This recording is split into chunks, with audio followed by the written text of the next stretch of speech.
상법의 이념이 뭐고 특성이 뭐냐. 자, 여러분들이 아까 말씀드렸다시피 상법은 뭐다? 합리성을 전제하고 있다.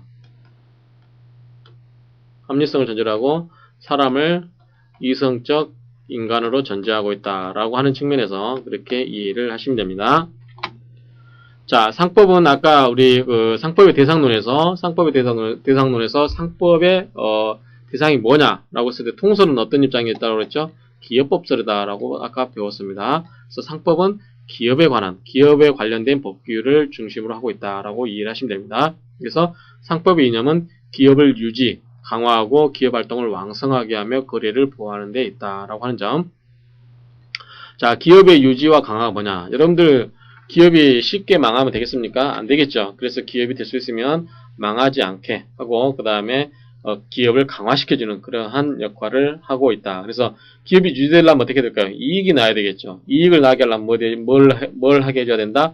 영리성을 보장을 해줘야 됩니다. 그 다음에 사람들이 계속 들어가서 있어야 되겠죠. 그래서 인력 보충도 있어야 되고 그 다음에 회사가 장사하면서 기업을 확장하면서 필요한 자본 집중을 용이하게 해주도록 법이 만들어져야 됩니다. 그 다음에 소유와 경영을 분리시킴으로써 위험을 분산시키고 기업의 해소를 방지함으로써 기업의 유지를 강화하고 있다. 기업의 해소라는 것은 기업이 망하는 거죠. 자, 기업의 소유와 경영을 분리한다. 이건 여러분들이 아마 이미 지배구조에 대해서 아마 이미 일반 매스컴에서 많이 들으셨을 겁니다. 자, 소유가 뭐고 경영이 뭐냐라고 하는 겁니다. 자, 우리가 어떤 회사를 설립하게 되면 이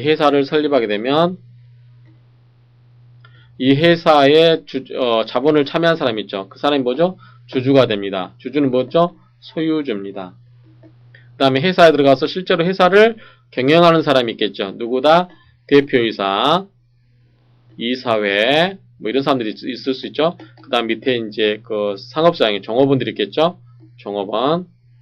이런 식으로 있는데 이러한 사람들이 경영진입니다. 그래서 소유와 경영이 보통은 어떻게 된다? 우리나라에서는 일치를 합니다. 예컨대 삼성전자 최대주주가 누구죠? 개인주주를 할 때 이건희 회장 일가입니다. 그러면 이건희 회장 일가가 소유주면서 그 다음에 대표이사도 하고 회사를 경영하게죠. 그럼 경영진이 하는 거죠. 그러면 소유와 경영이 어떻게 된다? 일치하게 된다. 그러면 예컨대 이건희 회장이 삼성전자 주식을 3%밖에 안 갖고 있다. 근데 나머지 97%를 대표해서 회사를 경영할 때 이 3%가 97%를 이익을 해칠 수가 있겠죠. 개인적 이익을 얻을 수가 있겠죠. 그러면은 이러한 것을 막기 위해서 이 소유와 경영을 분리시켜서 경영은 누구한테?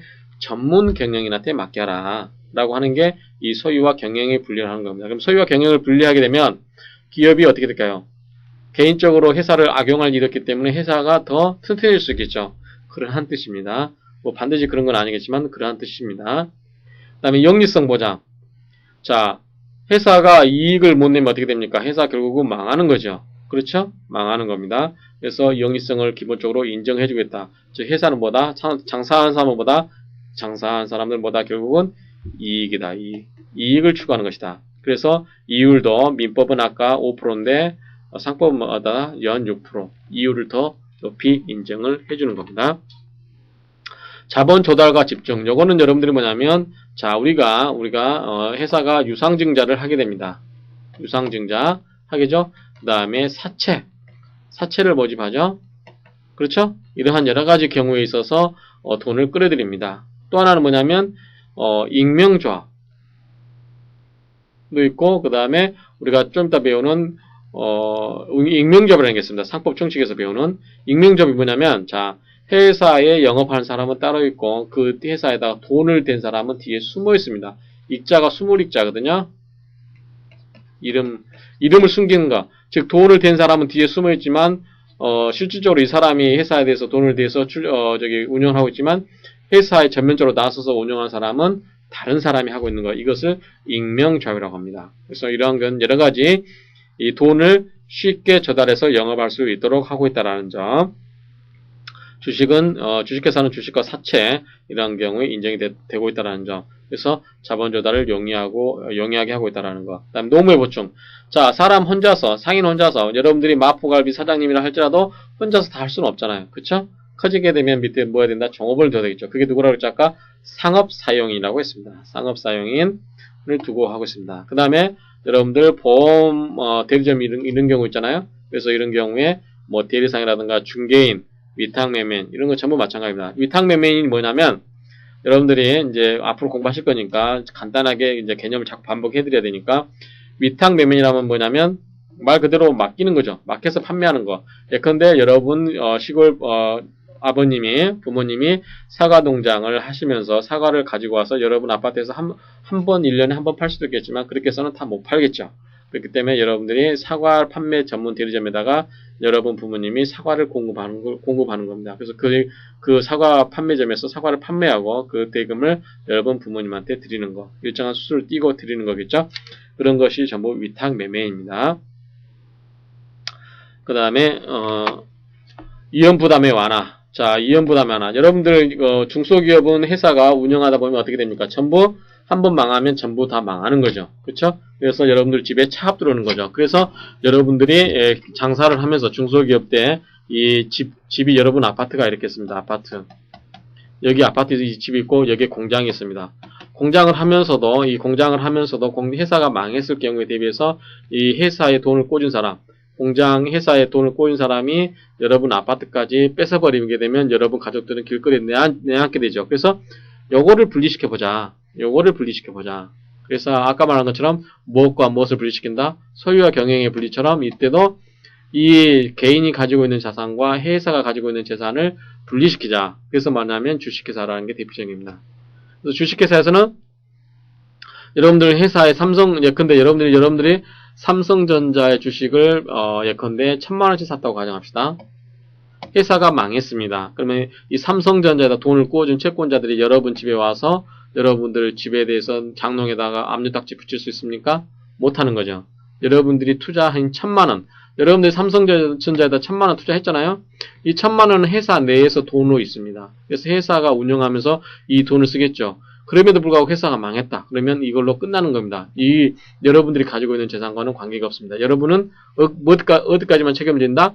여러분들이 투자한 이 돈 1000만원에 대해서만 투자를 한다. 다른 말로 하면 이 주식이 뭐가 된다? 휴지가 된다라고 하는 거죠. 이거를 뭐라고 하냐면 유한 책임이라고 합니다. 그렇죠? 책임이 한도가 있는 거죠. 유한 책임을 지는 겁니다. 이것을 이제 이혼부담을 완화시키는 건데, 만약에 이제 이게 그렇지 않고 일반 개인 중소기업이라고 하면, 주식회사가 아니라고 하면 이 사람이 장사하면서 빚진 걸 전부 어떻게 된다? 그 사람이 가지고 있는 모든 재산에 대해서도 권리 행사가 가능하다. 그러면 이거는 무슨 책임지는 거예요? 무한 책임을 지는 겁니다. 그렇죠? 무한 책임을 지고 있다라는 거. 그 다음에 운송인의 책임과 관련해서 이 고가물에 대해서 특칙을 두고 있죠. 그래서 신고 안 한 고가물에 대해서는 여러분들이 상인이 책임질 필요가 없습니다. 그래서 여러분들이 목욕탕에 가시면 빨간 글씨로 돼 있죠. 뭐라고 됐습니까? 여러분들이 고가물을 맡기지 않으면 그래서 책임이 없다. 분실해도 책임이 없다라고 규정이 되어 있는 게 다 그런 뜻입니다.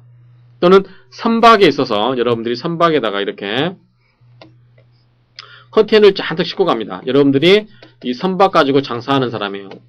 선박 갖고 장사하는 선주입니다. 그랬을 때 이 컨테이너가 배가 한번 침몰됐다.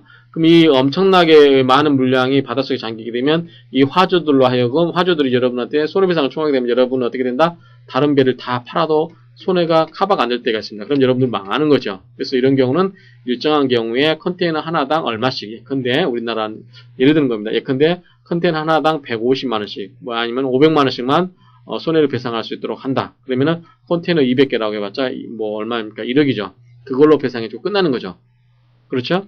이런 것처럼 이 어떤 상법에 있어서는 책임을 완화시켜주는 여러 가지의 규정들이 있다.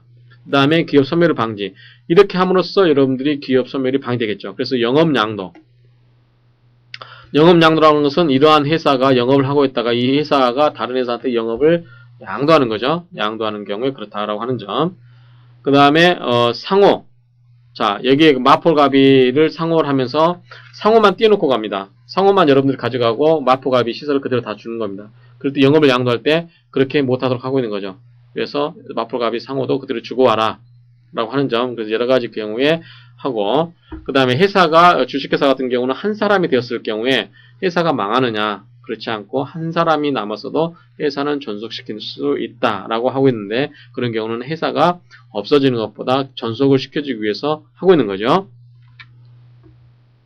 그 다음에 기업의 강화인데, 이제 독립성의 강화죠. 그래서, 이제 회사의 어떤 책임 관계를, 분리시켜서, 이거를 완화시켜서, 분리시켜가지고 회사가 외부 3자로부터의 책임 관계를, 띄워놓는 거. 그래서 독립성을 강화시키는 겁니다.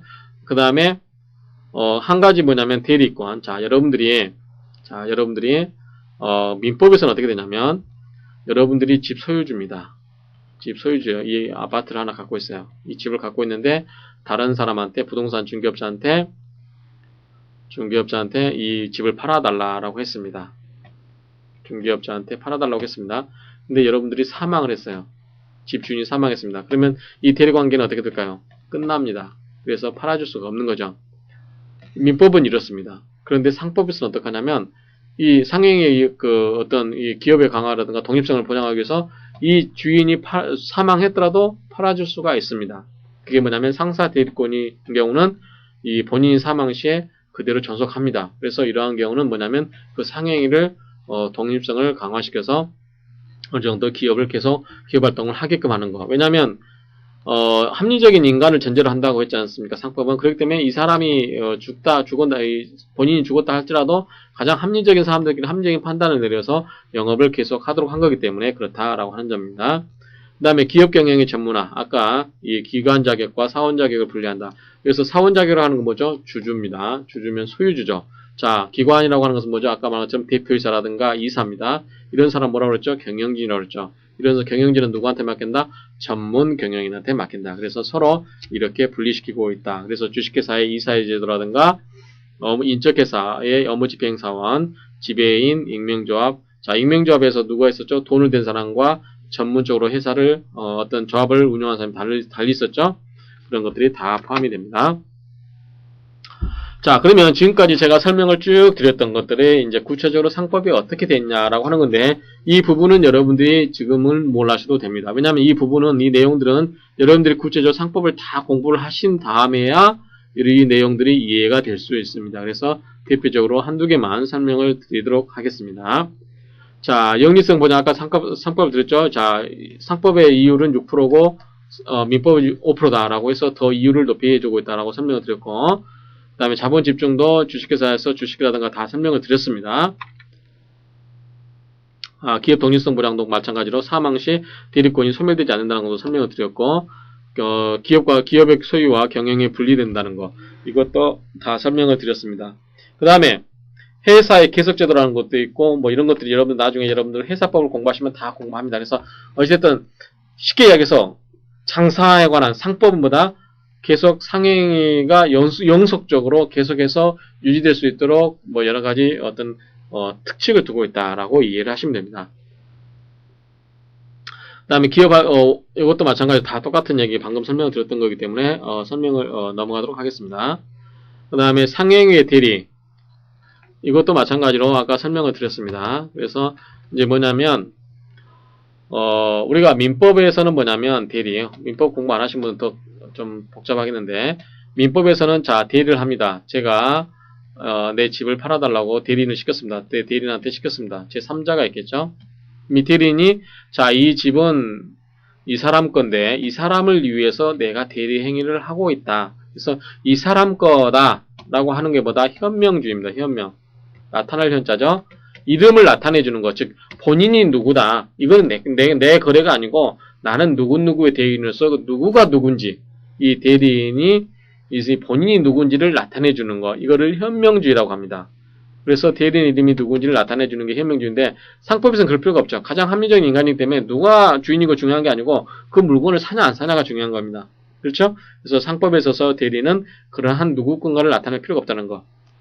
그래서 여러분들이 예컨대 현대자동차라든가 뭐 쌍용자동차, 뭐 기아자동차 여러 가지 있는데 자동차 대리점이 있을 때 이 사람을 거래하게 되면 그 차가 누구 건지 굳이 필요가 없잖아요. 그렇죠? 중고차를 사는데 어떤 사람 거면 난 안 사겠다. 그런 건 없잖아요. 장사할 때는 그 물건이 좋으면 사는 거지. 그 사람이 뭐 당상금을 여자금은 안 사겠다든지, 예컨대 어떤 아주머니 거라면 안 사겠다든지 그렇게 할 필요가 없는 거죠.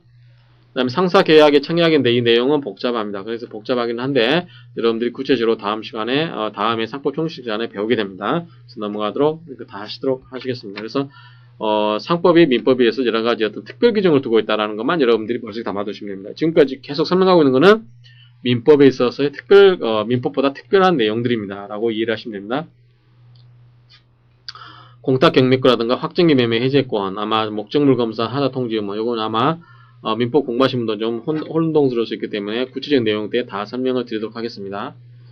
여러분들이 공부하실 거 뭐냐면 이 표에 있는 내용들만 여러분들이 계산하시면 됩니다. 그래서 이제 거래 원활과 안전을 위한 상법상 제도가 뭐가 있느냐라고 하는 건데, 자, 거래 원활에서 계약 자유주의. 자, 아까 유줄계약, 아까 여러분들 100만원하고 뭐가 있었다? 롤렉스 시계 아까 설명을 드렸죠? 이런 경우는 유줄계약이 민법에서는 허용이 안 된다. 왜? 법이 나서서 약한 사람을 보호하고 있다라고 전제를 하는 겁니다. 근데 상법에서는 어떤가? 아니, 가장 장사한 사람들끼리 알아서 하겠다는데, 가장 합리적인 사람들끼리 알아서 하겠다는데, 굳이 국가가 나서서 그거 하지 말아라, 할 필요가 없는 거죠. 그런 경우에 해당된다라고 하는 점. 그 다음에 간이신속주의. 자, 상거래가 어떻게 될까요? 더디게 이루어지면 됩니까? 장사하는 사람이 물건을 파는데 빨리 팔아야지. 빨리 팔고 또 팔고 계속 회전을 해야지. 장사하는 사람이 물건 하나 팔면서 신중하게, 느리게 이렇게 팔면 안 되겠죠. 그래서 그런 것을 굉장히 빠르게, 간단하게 하는 주의다라고 하는 겁니다. 계약 체결상의 간이신속. 자, 상행의 딜이 있어서 아까 말씀드렸습니다.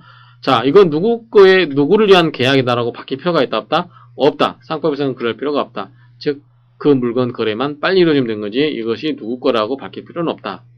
그 다음에 계약 이행상의 간이와 예컨대 매도인의 공탁, 자존 매각권. 자존 매각권은 뭐냐면, 자, 일정한 경우에는 그거를 팔아버릴 수가 있습니다. 스스로 처분해버릴 수 있습니다. 그래서 그 돈만 주는 거죠. 그럴 수 있다라는 거. 그 다음에 계약 관계 체결상의 간이신속. 자, 아까 우리 채권 소멸시효에 있어서 민법은 몇 년이다? 10년이었다. 근데 채권은 몇 년이다? 5년이었다. 그래서 거래관계를 빨리 끝내고 하도록 하고 있다라는 거. 그 다음 대금 지급상의 간이신속. 자, 상호계산. 상호계산이란 건 뭐죠? 자, 여러분들이 용산을 갔다고 생각합시다. 자, 용산에다 여러분들이 A라는 가게를 하나 열었습니다. 그래서 이제 A라는 B라는 다른 가게와 거래를 합니다. 자, 우리 민법상으로는 자, 물건을 하나 가졌어요. 물건을 하나 가져오고 돈을 하나 계산합니다. 그쵸? 우리 민법상은 그게 원칙이죠. 여러분들이 물건 하나 가져오면 물건 하나 값 계산합니다. 여러분들 슈퍼에 가서 물건 하나 사고 물건값 지불하죠. 그게 이제 계속 이제 이렇게 거래하는 게 민법인데, 상법에서는 뭐냐면 계속 이렇게 상식 거래 관계가 있습니다. 근데 하루에도 물건이 1000개가 왔다 갔다 합니다. 그때마다 돈을 현금으로 주고받고 계산하면 어떻게 된다? 복잡한다. 근데 이 가게에서 B라는 가게에서는 A라는 물건 안 가져가냐? 가져가죠. B라는 가게에서 A라는 물건 가져가고 A라는 A라는 가게의 물건을 가져가게 되고, B라는 가게도 B라는 가게에 가서 물건을 가져옵니다. 왜냐하면 이쪽 손님이 어떤 물건을 찾는데 자기가 갖고 있지 않으면 거기 가서 갖고 옵니다. 또 여기에 손님이 와서 어떤 물건을 찾는데 자기가 갖고 있지 않으면 A라는 가게에서 물건을 가져옵니다. 여러분들 용산에 가보면 그거 많이 합니다.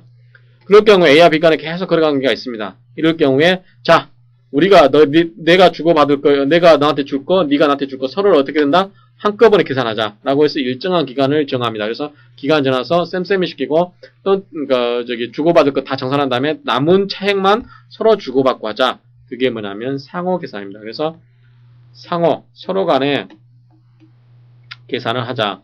편하게 계산하자라고 하는 거에 상호 계산. 어음교환제도 마찬가지입니다. 여러분들 여러 은행들이 많이 있잖아요. 이런 은행들 있을 때 중앙 어음교환 집중소에 모여서 자, 주고받을 거 한꺼번에 터는 겁니다. 이게 바로 대금 지급을 간이하게 하는 거.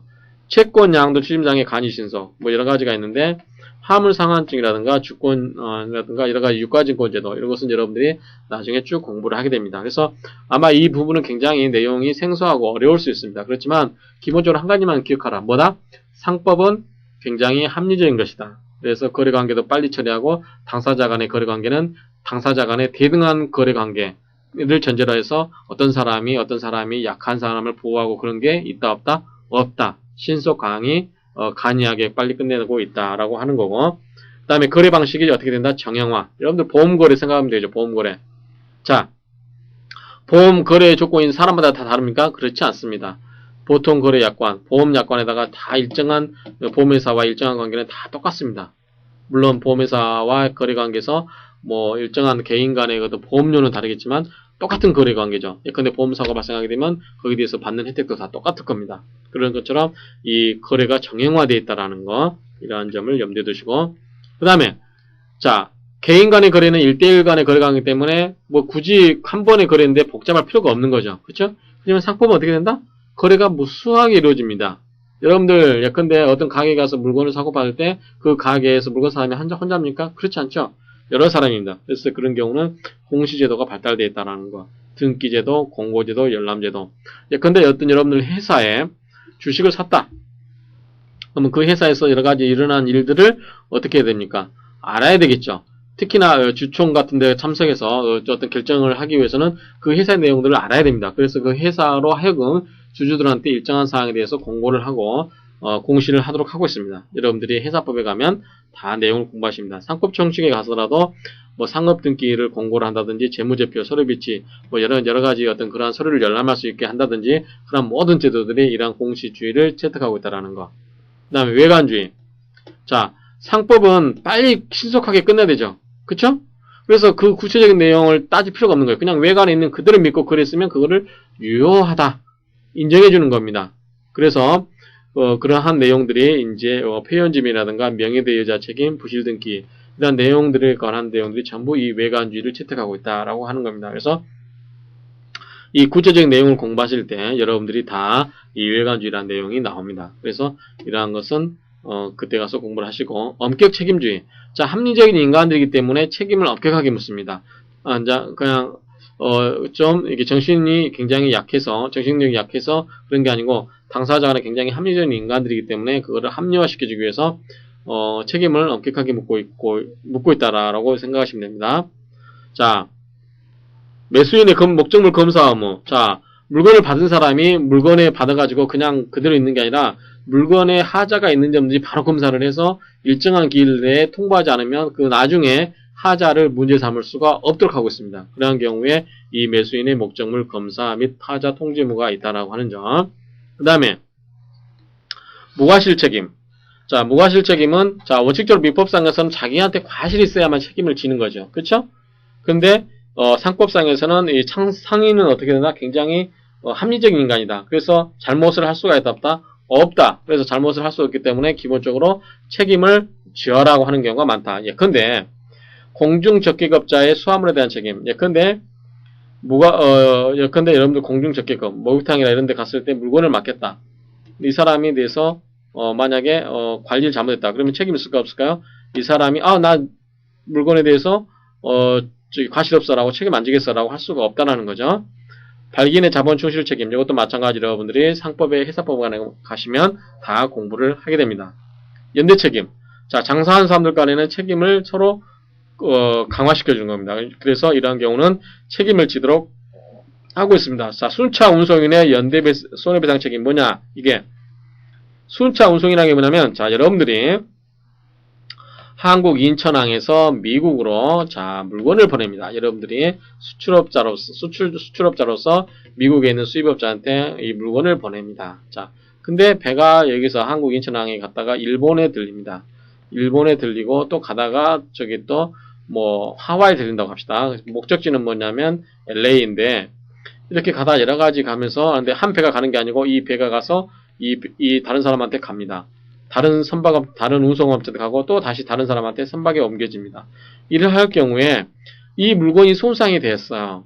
손상이 됐는데 여러분들이 이 물건에 대해서 누구한테 자, 이 사람은 A라는 사람한테 책임을 물을 것인지 B라는 사람한테 책임을 물을 건지 C라는 사람한테 책임을 물을 건지 여러분이 손해를 증명해서 배상을 하라고 하면 여러분들이 아마 배상을 못 받을 겁니다. 왜냐하면 원인과 이 손해의 원인을 여러분들이 증명하기 쉽지 않죠. 그럴 경우에 누구한테 생겼는지도 분명하지 않고 그게 누구의 잘못인지도 모를 경우에 책임을 안 진다라고 하면 여러분들이 피해를 보겠죠. 그래서 그러한 경우는 이러한 걸 보호하기 위해서 자, 원인 관계가 분명하지 않더라도 이러한 세 사람 A, B, C가 어떻게 된다? 같이 해서 이 사람한테 책임을 져라 라고 하는 게 이 순차 운송인의 연대배상, 손해배상 책임입니다. 그래서 그러한 경우에 이 사람 간에 특별한 누구가 잘못한지를 모르면 A, B, C 세 사람이 모두 누구한테 이 송화인, 물건을 맡긴 사람, 보낸 사람한테 책임을 져라 라고 하는 게 이 연대 책임이다. 이행담보 책임이라든가 중개인의 개입 의무라든가 위택 매매인의 이행담보 책임 이런 경우는 어떤 사람이 중간에서 상행을 했을 경우에 그거에 대해서 책임을 끝까지 져라고 하는 겁니다. 그 다음에 자, 상법의 특성입니다. 상법의 특성을 보게 되면 자, 민법에 비해서 경제 발전에 대응하기 위해서 매우 유동적이죠. 굉장히 빨리 발전합니다. 기술이 상법에 있어서 상거래는 굉장히 빨리 발전합니다. 그래서 굉장히 유동적이죠. 정체되어 있지 않습니다. 진보적이죠. 그렇죠? 빨리 새로운 상행위가 나오니까 그 다음 국가 간 교역에 의해서 국가 간 제도의 질중으로서 세계적으로 통일화되어 가는 경향이 있다. 이게 가장 대표적인 게 뭐냐면 여러분들 해상법입니다. 해상법. 우리나라의 상법의 제5편에 해상법이라는 파트가 있지만 해사에 관한 법은 여러분들이 보다면 아마 매스컴에 많이 들어보셨겠지만 국제조약이 많습니다. 국제 간의 어떤 합의된 게 많습니다. 그 다음에 우리나라 선박이 사고 났을 때 우리나라의 보험회사뿐만 아니라 우리나라 보험회사가 다른 회사에 보험을 듭니다. 보험회사가 또 보험회사에 드는 건 뭐냐면 예컨대 예컨대 선박 충돌이 일어났다. 서해안에서 선박 충돌이 일어나가지고 두 배가 꽝 부딪혀가지고 이 오염물질이 서해안을 전부 뒤집었다. 손해가 예컨대 1,100조가 났다. 자, 이 A라는 선박과 B라는 선박인데 A라는 선박이 어떤 보험회사 예컨대 교보 손해보험이라든가 어떤 특정된 보험회사에 보험을 가입했을 때 100조에 대해서 물어줄 수가 없죠. 그러면 이 보험회사 망합니다. 그럴 경우에 이 보험회사가 다른 보험회사 이 보험회사들끼리 몇백 개가 모인 보험회사가 또 돈을 일정하게 모읍니다. 모아가지고 보험회사를 또 하는 게 이걸 뭐냐면 재보험이라고 합니다. 이건 보통 어디가 많이 있냐면 영국에 많이 있습니다. 그래서 이렇게 보험이 됩니다. 그래서 이런 경우에 또는 항공기 사고 나면 굉장히 손해가 눈덩이처럼 커질 수가 있습니다. 그런 경우에 이 보험회사가 자기가 책임을 지지 않고 이 자기 같은 재보험회사에서 이걸 물어줍니다. 여러 보험회사가 가입했기 때문에 더 많은 돈이 모여있겠죠. 그런 경우에 이 한 보험회사가 그 리스크를 회피하는 거죠. 그렇죠? 이런 것처럼 이 선박에 관한 것은 특히 해상에 관한 것은 국제조약이 많이 발달되어 있고 심지어 이 국제 간의 거래에서도 그러한 내용들이 많이 있다. 그래서 먼저 전체적인 내용을 보게 되면 자, 누누이 말씀드렸습니다. 이용리성 상행위는 뭐다? 이용리행위를 보장해주고 있다. 기업을 유지시켜주고 있다. 그 다음에 거래의 원활과 안전을 한다. 그래서 뭐가 있다? 공시주의와 외관주의. 그래서 그 외관을 믿고 거래한 자를 보호하고 있다. 그 다음에 국제성, 세계적 통일적 경향이 강하다. 진보성이죠. 그렇죠? 자, 이러한 것은 여러분들이 이미 상법에 지금까지 제가 설명을 강의를 하면서 들으셔서 충분히 이해하셨을 겁니다. 그러면 이걸 한번 민법에다 대보십시오. 민법. 자, 부동산 하나 팔았어요. 부동산 하나 삽니다. 아파트 하나 삽니다. 여러분들 영리성 있습니까? 없죠. 여러분들 기업 유지하는데 도와줍니까? 안 합니다. 이걸 거래 원활과 안전을 위해서 이 공시주의 합니까? 내가 아파트 하나 살 거야 라고 공시합니까? 여러분들 어디 신문에다가 자, 내가 무슨 아파트 하나 사겠습니다 라고 공고를 합니까? 그럴 필요가 없는 거죠. 이런 게 없습니다. 그 다음에 국제성을 띨니까? 띨 필요 없는 거죠. 진보성 띨 필요 있습니까? 없습니까? 없죠.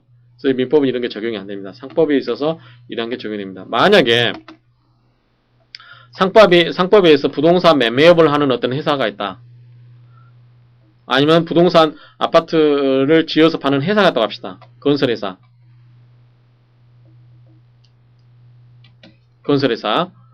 자, 건설회사가 있습니다. 건설회사가 있는데, 자, 건설회사는 주주가 현대건설이라고 가정합시다. 100만 명이 있다고 합시다. 그러면 회사는 이용리성을 추구합니까? 안 합니까? 하죠. 회사가 계속 전속해야 됩니까? 안 합니까? 해야 되죠.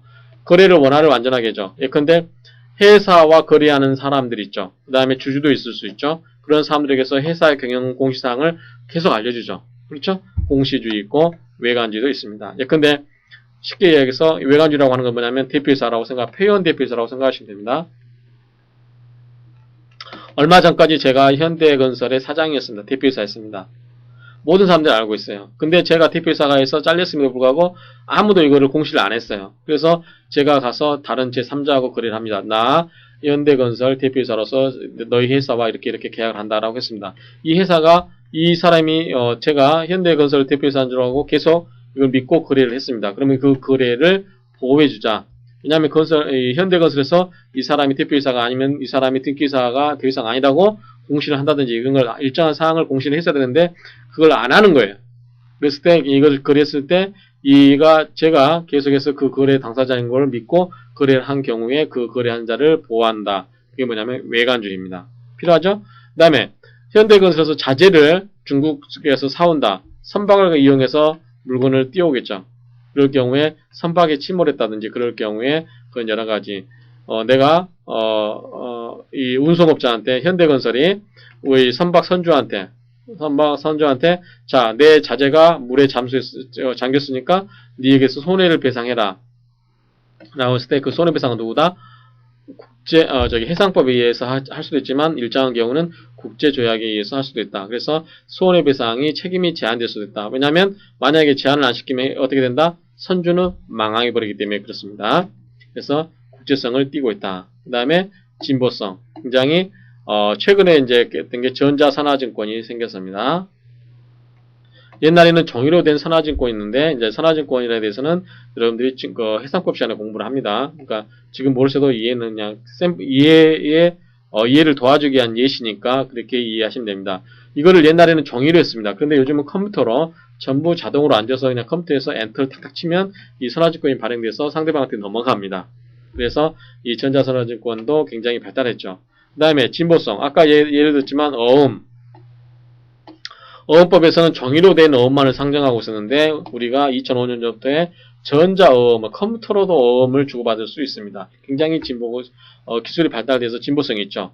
그 다음에 여러분들이 교통카드 하죠, 인터넷 배킹 하죠, 전부 뭡니까? 진보성이 있죠. 그래서 이런 상행에 관련된 특징은 여러분들이 그다지 어렵지 않게 충분히 이해하실 수 있을 겁니다. 그래서 지금까지 상법의 이념과 특성을 배웠는데 뭐 그다지 내용적으로는 어렵지 않은데 다만 상법이 민법에서 어떠한 특징이 있는가를 제가 표와 구체적인 것을 설명을 드렸습니다. 근데 그 부분은 지금 보셔도 전혀 문제가 없습니다. 왜냐하면 앞으로 한 학기 동안 계속해서 그 내용들을 공부하실 거니까 그 내용을 공부하신 다음에 그 내용들을 보시면 이게 이런 뜻이었구나 하고 금방 이해가 될 텐데 현재 상태에서는 여러분들이 모르셔도 전혀 문제가 없으니까 이 특징이 뭔가 이 정도만 여러분들이 잡아두시면 되겠습니다. 그래서 이상으로서 이 상법의 이념과 특성에 대해서 마치도록 하겠습니다. 수고하셨습니다.